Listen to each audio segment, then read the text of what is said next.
மறைந்த திருத்தந்தை பிரான்சிஸ். திரு அவையின் வரலாற்றிலே எத்தனையோ திருத்தந்தையர்களை அது கண்டிருக்கின்றது.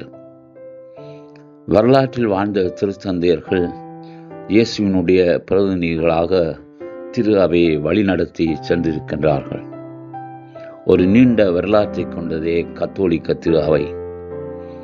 இந்த திரு அவையின் திருத்தந்தையாக உலக திரு அவையை வழிநடத்திய திருத்தந்தை பிரான்சிஸ் அவர்களுடைய மறைவு நிரப்ப முடியாத ஒரு வெற்றிடம் என்று திரு அவையின் வரலாற்றிலே குறிப்பிடலாம். அவரே ஒரு வரலாறாக மக்களுடைய இதயங்களில் இடம் பிடித்தவர் என்று சொன்னால் மிகையாகாது.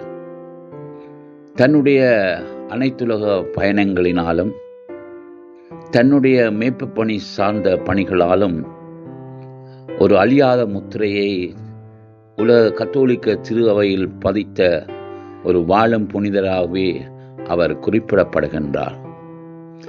அவருடைய மறைவு திரு அவையிலே நிரப்பப்பட்டாலும் இன்னொரு பாப்பரசரை தெரிவு செய்து அவர் தொடர்ந்தும் இயேசுவின் பிரதிநிதியாக வழிநடத்தி சென்றாலும் அவர் விட்டு சென்ற தடங்கள் திரு அவையிலே ஒரு பாரிய மாற்றத்திற்கும் சவாலுக்கும் வித்திட்டது என்பதை நாங்கள் மறக்க முடியாது. ஒரு எளிமையான, ஒரு தாழ்ச்சி நிறைந்த ஒரு திருத்தந்தையாகவே அவர் திரு அவையில் விளங்கினார். ஏழைகள் பால் இரக்கமுள்ளவராக, ஏழைகளை ஈர்த்தவராக, இயேசுவை பிரதிபலித்தவராக, இயேசுவினுடைய உண்மை சீடராக, ஏழைகளுக்கு நெருக்கமாக வாழ்ந்த ஒரு தெருவிலே வாழ்ந்த ஒரு திருத்தந்தையாக நாங்கள் அவரை நோக்குகின்றோம். ஒரு தெருவில் வாழ்ந்த ஒரு திருச்சபையாகவே திரு அவை விளங்க வேண்டும் என்பதே அவருடைய கனவு. திரு அவை என்று சொல்வதை விட தெரு அவை என்று சொல்வதிலே மகிழ்ச்சி கொள்பவர் நம் மறைந்த திருத்தந்தை பிரான்சிஸ் அவர்கள். அவரை மக்கள் வாழும் புனிதர் என்றே அழைத்தார்கள். நிச்சயமாக விரைவிலே அவர் திரு அவையினால் புனிதராக உயர்த்தப்படுவார் என்பது எமது நம்பிக்கையாக இருக்கின்றது. இவர் ஆற்றிய பணிகளையும் இவருடைய ஆவியின் வழிகாட்டலிலே விளங்கிய சிறப்புகளையும் எடுத்து சொன்னால் நேரம் போதாது.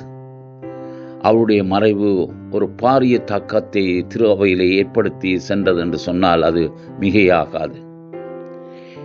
அவருடைய வாழ்க்கை இந்த உலகத்திற்கு ஒரு சவாலாக என்றுமே விளங்குகின்றது. குறிப்பாக ஆறின் நிலையில் உள்ளவர்களுக்கும், குறிப்பாக அதி உயர் நிலையில் உள்ள கருதினார்களுக்கும் அவருடைய வாழ்வி என்றுமே சவாலாக இருக்கப் போகின்றது. அவர் மக்களுடைய இதயங்களை தொட்ட ஒரு திருத்தந்தையாகவே எப்போதும் விளங்கினார். அவர் அர்ஜென்டினாவில் பிறந்திருந்தாலும் நிச்சயமாக எல்லா மக்களாலும் நேசிக்கப்பட்ட ஒருவராக, அரவணைக்கப்பட்ட ஒருவராகவே நமது மறைந்த திருத்தந்தை பிரான்சிஸ் விளங்கினார் என்று சொன்னால் மிகையாகாது. குறிப்பாக அவர் இலங்கை மண்ணிலும் காலடி எடுத்து வைத்து, குறிப்பாக வடக்கில் உள்ள பிரபல திருத்தலமான மடுமாதாவுடைய ஆலயத்துக்கும் விஜயம் செய்து மக்களை சந்தித்து, குறிப்பாக போரினால் பாதிக்கப்பட்ட மக்களை சந்தித்து கலந்துரையாடுவதற்கும் நிச்சயமாக அவருக்கு சந்தர்ப்பம் வழங்கப்பட்டிருந்தது. அத்தகைய ஒரு திருத்தந்தையை இழந்து நாங்கள் இந்த வேளையிலே தவித்துக் கொண்டிருக்கின்றோம். ஆகவே அவருடைய மறைவு எங்கள் ஒவ்வொருவருக்குமே பாரிய தாக்கங்களை ஏற்படுத்தி கொண்டிருக்கின்றது. குறிப்பாக அவருடைய ஆன்ம சாந்திக்காக நாங்கள் இறைவேண்டல் செய்வது மிகவும் மிகவும் முக்கியமானது. அவர்கள் கல்லறைகளில் இனிமேல் அவர் தூங்கப் போவதில்லை. மாறாக ஆண்டவர் இயேசுனுடைய உயிர்ப்பின் மகிமையிலே அவர் வாழப் போகின்றார்.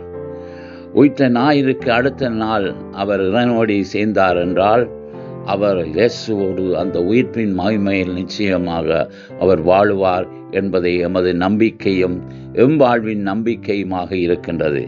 எனவே மறைந்த திருத்தந்தை பிரான்சிஸ் அவர்களுடைய ஆன்மா சாந்தி அடையவும், அவர் விட்டு சென்ற அந்த வரலாற்று தடங்களிலே தொடர்ந்தும் உலக கத்தோலிக்க திருவையானது பாதம் பதித்து நடக்க வேண்டுமென்றும் நாங்கள் இறைஞ்சுவோம்.